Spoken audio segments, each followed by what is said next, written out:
উপজেলা ৩ নং ধানসিঁড়ি ৩ নং ওয়ার্ড বেদমারচর থেকে আমি এখন যেখান দিয়ে আপনাদের সাথে কথা বলতে বলতে রাস্তাটা দেখাইতেছি। এই রাস্তাটা কিন্তু আজ থেকে ২-৩ বছর আগে এখানে রাস্তাই ছিল না। টোটাল এখানে রাস্তার কোনো অস্তিত্বই ছিল না। এটাকে বলা হয় বেদমারচর। আর এটার আবিষ্কার হয়েছে তেমন বেশি দিন হয় নাই, মাত্র এই ৬-৭ বছর বা ৮ বছর আগে আবিষ্কার হয়েছে। তো প্রথম আবিষ্কার হওয়ার সঙ্গে সঙ্গে জায়গার শতাংশ ছিল এখানে ১,০০০ টাকা, ৭০০-৮০০ টাকা। তারপরে হইতে হইতে ২-৩ হাজার টাকা। যখন ২-৩ হাজার, ৪,০০০, ৫,০০০ টাকা করে এইখানে বেচা কিনা চলে, তখন আমি আমার অনেক আত্মীয় স্বজন, অনেক খাইখাতিলা লোকজনকে আমি অনুরোধ করছি যে এখানে ৫০ শতক জায়গা নিয়ে রাখেন, এখানে ১ একর নিয়ে রাখেন বা ২০ শতক নিয়ে রাখেন। অহরহর বেচা কিনে হয়েছে, তখন তারা নেয় নাই। কিন্তু আপনারা দেখেন এখানে এই যে এখন যে ফাঁকা রাস্তাটা দেখতেছেন, এই রাস্তাটা হওয়ার সঙ্গে সঙ্গে এখানে এখন ১ শতক জায়গা ৩০-৩৫ হাজার টাকা এবারে হয়ে গেছে। আর রাস্তাটা এবছরও হয়েছে। আর এখানে জায়গা শতাংশ, প্রত্যেক শতাংশ আজ থেকে ২ বছর আগেও কিন্তু এখানে ৭-৮ হাজার, ৯ হাজার, 10 হাজার টাকা ছিল।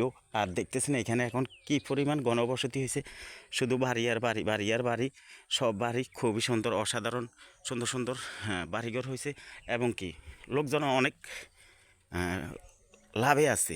যারা এখানে গরিব শরীফ মানুষ, যারা নদী ভাঙ্গা বিভিন্ন জর্জরিত, অত্যাচার দেনা ফেনা হয়ে যারা একেবারে জর্জরিত হয়ে গেছে, ওই ধরনের লোকজন এসে কিন্তু এখানে বাড়িঘর করছে। কিন্তু তারা এখন অনেক উন্নত হয়ে গেছে। এই যে দেখতেছেন কারেন্টের লাইন, দেখতেছেন ফাঁকা রাস্তা। তো এখানে যে ফাঁকা রাস্তা হবে এটা কখনো কেউ আশাও করে নাই।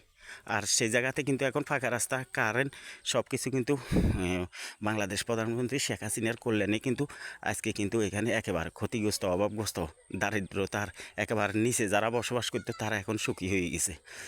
তো এখানে আপনারা যে ঘরবাড়িগুলো দেখতেছেন, এগুলো কিন্তু আজ থেকে ৪-৫ বছর আগে এগুলোর কোনো ঘরবাড়ি থাক দূর কথা, এখানে কোনো লোকজন আসতো না। কিন্তু এখন এটা অনেক উন্নত হয়ে গেছে, অনেক সুন্দর হয়ে গেছে। তো এটার আশেপাশে ভিতরে ভিতরে কিন্তু এখনও অনেকগুলো খালি জায়গাটাকে আছে। তো এখনও সময় আছে, যদি আপনারা কেউ নিতে চান।